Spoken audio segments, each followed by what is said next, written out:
Lavanya issue almost అందరూ మర్చిపోయారండి. కానీ ఇప్పుడు లావణ్య ఉంటున్న ఇల్లు రాజ్ తరుణ్ అని చెప్పి ఒక ఇష్యూ వాళ్ళ పేరెంట్స్ క్రియేట్ చేశారు.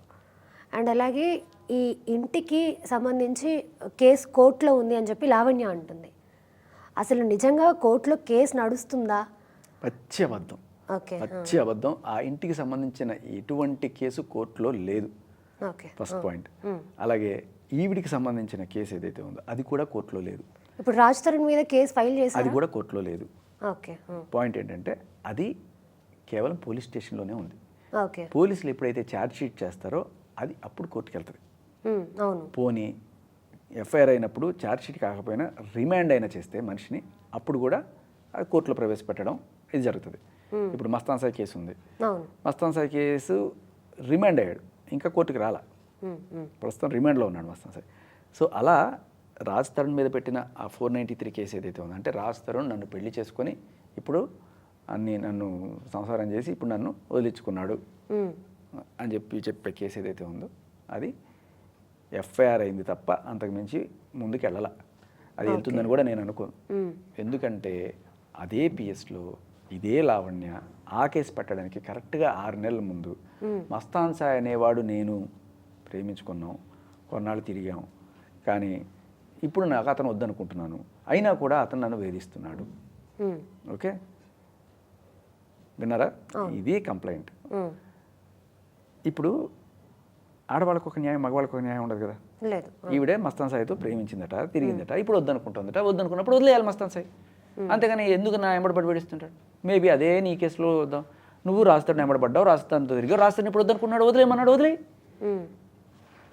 నిన్ను వదిలేయమంటే వాడొక కామాంధుడు, లేకపోతే వాడు నిన్ను మోసం చేశాడని కేసు పెడతావా? మరి మస్తాన్ సాయి నువ్వు కావాలని వెళ్తే మస్తాన్ సాయి మీద ఎవరైనా సరే నేను వదిలించుకోవాలనుకుంటే నువ్వు వెళ్ళిపోవాలి, నన్ను వదిలేయాలంటే మాత్రం నేను మీద కేసు పెడతాను. అంతే కదా. సో ఇదే కేసు అదే పోలీస్ స్టేషన్లో నార్సింగి పిఎస్లో ఉంది. ఎందుకు చూసుకోలేదో తెలియదు, ఎందుకు నిజంగా అర్థం కాదు. చూసుకుంటే ఇమ్మీడియట్గా వాళ్ళందరికీ తెలుసు ఇదే లావణ్య రాజ్ తరుణ్ మీద కేసు పెట్టడానికన్నా కొన్నాళ్ళ ముందు అదే నార్సింగి పిఎస్లో రెడ్ హ్యాండెడ్గా డ్రగ్స్ పెడలర్గా 45 రోజులు చెంచల్గూడ జైల్లో ఉండొచ్చింది. ఇటువంటి అమ్మాయిని తెలుసు వాళ్ళకి. అంటే ఇప్పుడు తన మీద కేసు ఫైల్ అయిందా? లావణ్య మీద ఫైల్ అయింది, కన్ఫెషన్ ఎలా బయటకు వచ్చింది? బెయిల్ మీద ఉంది ఆవిడ బయట. సో మరి ఇంత ఇష్యూ జరుగుతున్నా కూడా ఆవిడ ఎందుకు అరెస్ట్ చేయట్లేదు? అదే చెప్తున్నా, అదే కదా అందరికి షాకింగ్. ఇప్పుడు నా వెనకాల మంత్రి ఉన్నాడు, నా వెనకాల కంత్రి ఉన్నాడు, ఇలా అంతా చెప్తే ఓహో ఇన్నాళ్ళు ఒక పోలీస్ ఆఫీసరే అనుకున్నాము, మంత్రి కూడా ఉన్నారా, అందుకనేనా లావణ్యని ఇప్పటిదాకా అరెస్ట్ చేయట్లేదు అనేది కదా డౌట్. ఆవిడే రెడ్ హ్యాండెడ్గా పట్టుబడి నా వీడియో ఉంది, ఆవిడ డ్రగ్స్ చేస్తున్న వీడియోలు ఉన్నాయి, ఆవిడ డ్రగ్స్ వేరే అమ్మాయిలకి, ప్రీతి లాంటి అమ్మాయిలకి డ్రగ్స్ ఇస్తున్న వీడియోలు ఉన్నాయి, అన్నీ ఉన్నాయి మార్కెట్లో, కళ్ళ ముందు కనబడుతున్నాయి. కానీ ఆవిడ మీద చర్యలు ఉండవు. దీనికి తోడు ఆవిడ గవర్నమెంట్నే బ్లేమ్ చేస్తుంది. ఏంటి, నా వెనకాల ఒక మంత్రి ఉన్నాడు అంటే రేవంత్ రెడ్డి గారు డ్రగ్ పెడ్లర్ల మీద ఉక్కుపాదం మోపుతాం, డ్రగ్స్ని మేము రానివ్వమని చెప్తున్న రేవంత్ రెడ్డి గారి మంత్రివర్గంలోనే ఒక మంత్రి ఇటువంటి డ్రగ్ పెడ్లర్కి సపోర్ట్ చేస్తున్నాడా అని ఇప్పుడు జనాలు అనుకుంటే ఎంత దరిద్రంగా ఉంటుంది. సో నోరుంది కదా అని ఇష్టం వచ్చినట్టు ఆవిడ అనేస్తుంది, నాకు మంత్రి ఉన్నాడు అంటే రేపు ముఖ్యమంత్రి నాకు సపోర్ట్ చేశాడంటే లేకపోతే ప్రధానమంత్రి కూడా అంటది, కాదు కదా. సో ఇటువంటి మాటలు మాట్లాడినప్పుడు గట్టి చర్యలు అయితే తీసుకోవాలి ఇప్పటికైనా సరే. ఇప్పుడు ఆల్రెడీ ఒక పోలీస్ ఆఫీసర్కి చుట్టుకొని పాప ఆయన ట్రాన్స్ఫర్ చేసి పక్కన పంపించారు. అవును, ఇప్పుడు మంత్రికి చుట్టుకుంటుందా? ఓకే. అండ్ అలాగే ఇప్పుడు ఎవరైతే మీరు అంటున్నారో మంత్రి అని, ఆయన చాలా ఫేమస్ పొలిటీషియన్, ఆయన అందరికీ తెలుసు. అండ్ అలాగే ఆ ఇంటి మీద కొంత అప్పు ఉంది, ఆ పొలిటీషియన్కి అండ్ లావణ్యకి కూడా ఎఫ్ఐఆర్ నడుస్తుంది అని మాట్లాడుకుంటున్నారు. ఇది ఎంతవరకు నిజం అంటే? కాదు, పొలిటీషియన్ మేనల్లుడితో ఈవిడికి కొన్నాళ్ళు ఏదో అన్నట్టుగా సమాచారం. సో ఫస్ట్ ఇట్లాంటివి సమాచారాలు వస్తాయి, వచ్చిన తర్వాత నువ్వు చూసావా నువ్వు నా మీద ఎలా అంటావు అది ఇదని చెప్పి అంటది. అలాగే రాజేష్తో స్విమ్మింగ్ పూల్లో దిగిన వీడియో, స్విమ్మింగ్ పూల్లో దిగితే అంత అయిపోయినట్టేనా అన్న వీడియోలు ఉంటాయి. తర్వాత వెంటనే ఆవిడ వీడియో ఒకటి వస్తుంది, నేను రాజేష్తో, అది అంతా ఆవిడ చెప్తున్న వర్షన్ ఉంటుంది. అండ్ మొత్తం యాజ్ ఇట్ ఈస్గా మనం ఇది చెప్పిన తర్వాత ఆ వీడియో కూడా వస్తుంది. సో అలా బేసికలీ ఐ హోప్ ఈ కనెక్షన్ ఏదైతే ఉందో అంత పెద్ద కనెక్షన్ కాకపోవచ్చు. ఈవిడ కేవలం బురద జల్లే కార్యక్రమంలో మేబీ ఏదో ఒక ఫోన్ కాలో లేకపోతే ఇటువంటి ఏమైనా ఉన్నాయేమో ఆ మంత్రి గారి మేనల్లుడు ఎవరైతే ఉన్నాడో అతనితో ఈవిడికి ఉన్న సంబంధం. ఓకే. ఏదో పబ్లికి వెళ్తుంటారు, వెళ్ళినప్పుడు అక్కడ ఏదైనా పరిచయం ఉండి ఉంటాయి. ఆ పరిచయాలతో ఏదో 2-3 ఫోన్స్ మాట్లాడినంత మాత్రాన వాళ్ళ పేర్లు తీసుకొచ్చి వాళ్ళని ఈ రోజున వాళ్ళని కూడా బజార్న పెట్టేసింది. ఓకే. ఓకే. ఇప్పుడు ఎలా ఉంటుందంటే జనాలకి ఎవరికైనా సరే, ఇన్ఫ్యాక్ట్ మనకి మామూలుగా ఉండొచ్చు కానీ ఇప్పుడు గవర్నమెంట్లో ఉన్న వాళ్ళు ఎవరైనా సరే, ఇప్పుడు ఈవిడికి ఉన్న పాపులారిటీ అందరికీ తెలుసు. ఏ వీడియో చూసినా దాని కింద ఈవిడ ఫ్యాన్ ఫాలోయింగ్ గట్టిగా ఉంటుంది. అవును. ఇటువంటి మనిషికి నువ్వు సపోర్ట్ చేస్తున్నావు అని తెలిస్తే ఏ మంత్రికైనా సరే రేపు వచ్చే ఎలక్షన్స్లో భారీ మెజారిటీ ఖచ్చితంగా గ్యారంటీ. ఓకే. అండ్ అలాగే ఇప్పుడు లావణ్యకి ఎవరైతే ఉన్నారో ఆ మస్తాన్ సాయి కావచ్చు, చింటూ, బంటు ఇలాంటి రకరకాల పేర్లు అయితే బయటకు వచ్చాయి. అండ్ అలాగే లావణ్య బాధితుల్లో అమ్మాయిలు కూడా ఉన్నారు. చాలా మంది అమ్మాయిల లైఫ్లు స్పాయిల్ చేసింది లావణ్య అని కూడా అంటున్నారు. అది ఎంతవరకు నిజం అంటారు? ఎంతమంది అమ్మాయిలు ఉన్నారు అలా? పాపం ప్రీతి ఒక్కతైతే మనందరికీ తెలుసు. అవును, పాపం నిన్న ఒక అమ్మాయి పెట్టింది ఓకే. ఎంతమంది బాధితులు ఉన్నారు ఈవిడ అంటే, మీరు టక్కుమని చెప్పలేకపోయారండి, నేను మీకు లిస్ట్ పంపిస్తున్నానని చెప్పి.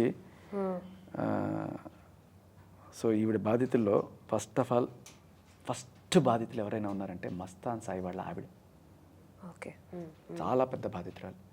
ఎందుకంటే ఆయన పిల్లడితో హ్యాపీగా బతుకుతున్న మస్తాన్ సాయికి, అంటే ఇప్పుడు నాకు ఒక నిమిషం సారీ, అంటే మస్తాన్ సాయికి పెళ్ళైందన్న సంగతి తెలిసి కూడా మస్తాన్ సాయిని లవ్ చేస్తుందా ఈ అమ్మాయి? అదే కదా ఓహో. జడ్జి ముందు చెప్పింది ఈ మాట. ఇప్పుడు మనం జడ్జి ముందు ప్రమాణం చేసి మస్తాన్ సాయికి పెళ్ళయింది, కొడుకున్నాడని తెలుసు, కాకపోతే పెళ్ళాంతో విడిపోయి కొడుకు బాధ్యత నీకు లేదు అని చెప్పినప్పుడే నేను యాక్సెప్ట్ చేశాను. అంటే పెళ్ళాన్ని విడదీసేసి కొడుకుని కూడా అతని దగ్గరికి రానివ్వకుండా చేసి ఒక కొంప కూల్చి తన కొంప నిర్మించుకుందాం, నా కొంప నిర్మించుకుందాం అనుకున్నానని జడ్జి ముందు చెప్పింది. ఓకే. ఓకే. అంటే సో ఏదో ఎఫ్ఐఆర్ ఉందంటే ఉంది, కానీ పిల్లాడు కూడా ఉన్నాడు కదా, ఆ కొంపని ఎలా కొల్చాలని ఒక అమ్మాయి కనిపిస్తుంది.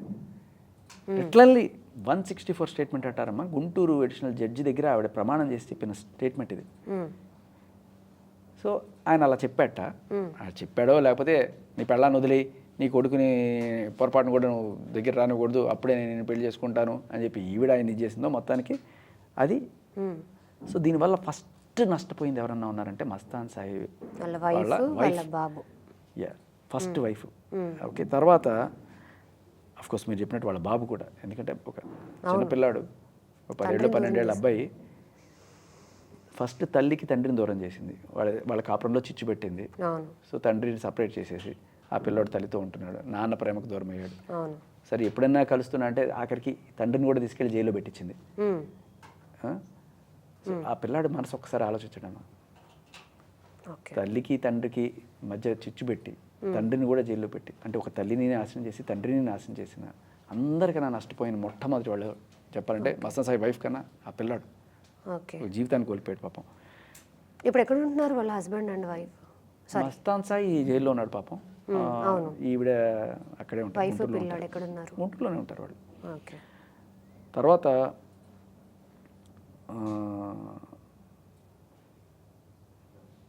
మస్తాన్ సాయి వాళ్ళ పేరెంట్స్ మీద ఈవిడ పెట్టిందనమాట. ఏంటి ఇది, వీళ్ళు చాలా దారుణమైన మనుషులు, వీళ్ళు ఇది వాళ్ళ వక్ఫ్ భూములు ఇవన్నీ లాగేసుకోవాలి. అది వక్ఫ్కి సంబంధించిన భూమే కాదు, వాళ్ళు ఉంటున్న ఆ దర్గా ఏదైతే ఉందో గుంటూరులో మస్తాన్ దర్గా అనేది చాలా ఫేమస్ దర్గా. సో ఆ దర్గాకి హిందువులు వెళ్తారు, ముస్లింలు వెళ్తారు, అందరూ వెళ్తారు. అయితే ఆ దర్గాలో ఉన్నప్పుడే పుట్టాడు కాబట్టి ఈ అబ్బాయి పేరు కూడా మస్తాన్ అని చెప్పి పెట్టుకోవడం జరిగింది. చాలామంది ఇతను ముస్లిం అనుకుంటారు, కాదు, ఇతను తెలుగు హిందూ చౌదరి మస్తాన్ సాయి.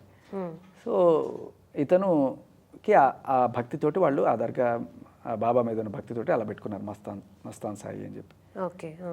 సో ఇప్పుడు ఆవిడ మస్తాన్ సాయి జైల్లో ఉన్నాడు కాబట్టి, అంటే అన్ని పెట్టేవి తప్పుడు కేసులు, తప్పుడు ఇవే, అవి పెట్టేసి ఫైనల్లీ అటువంటి కొడుకున్నాడు కాబట్టి ఈ దర్గా వీళ్ళకి చెందకూడదు, దీనికి పవిత్రత పోయింది, ఈ దర్గాని వక్ఫ్ వాళ్ళు ముస్లిం వాళ్ళు వచ్చి స్వాధీనం చేసుకోవాలి ఓ అని చెప్పి ఓకే ఇది వేసి అక్కడితో ఆకుండా వీళ్ళ అమ్మని ఆ, మీ అమ్మ అక్కడ వచ్చేపోయే భక్తుల దగ్గర బయట చేర్చి సంపాదించిందిరా ఇవి అని చెప్పి పచ్చిగా అనమాట ఆవిడ తిట్టడం. బాహా. సో ఇలా వాళ్ళ అమ్మని వాళ్ళ నాన్నని వాళ్ళ ఫ్యామిలీని మొత్తం వేధించింది రావణి. ఈ దీంట్లో నెక్స్ట్ అబ్బో పెద్ద లిస్టే ఉందా. అమ్మో.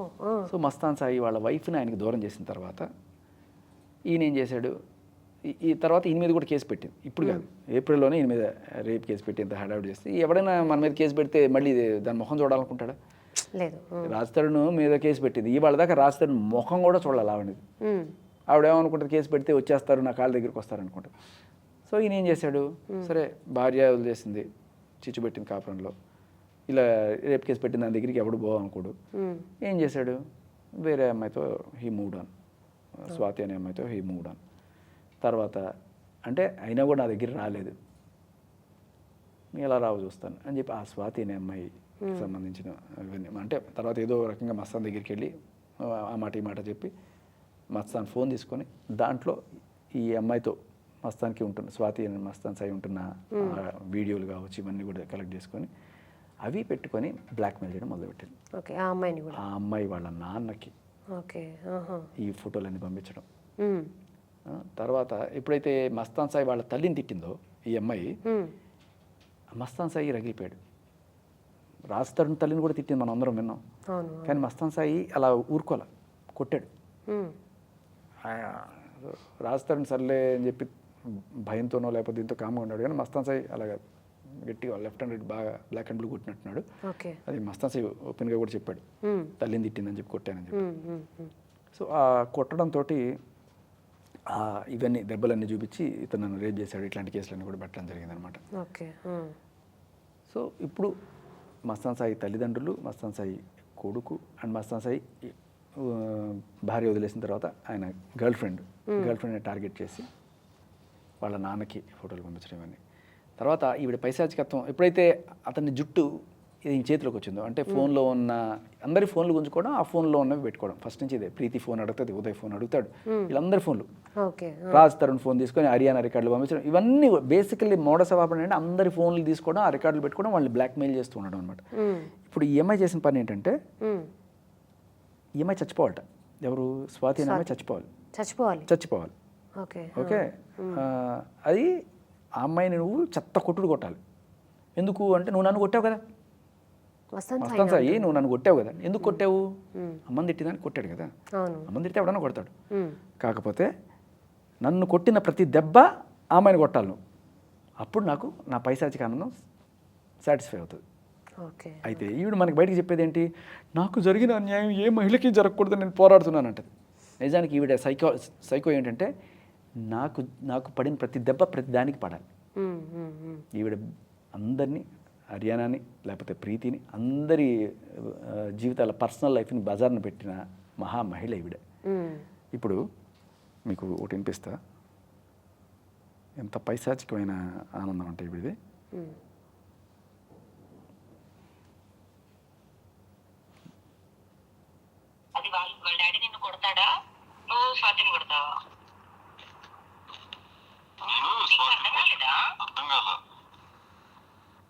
మస్తాన్ సాయితో మాట్లాడుతుంది, నువ్వు స్వాతిని కొట్టాలి, తర్వాత వాళ్ళ నాన్న వచ్చి నిన్ను కొట్టాలి.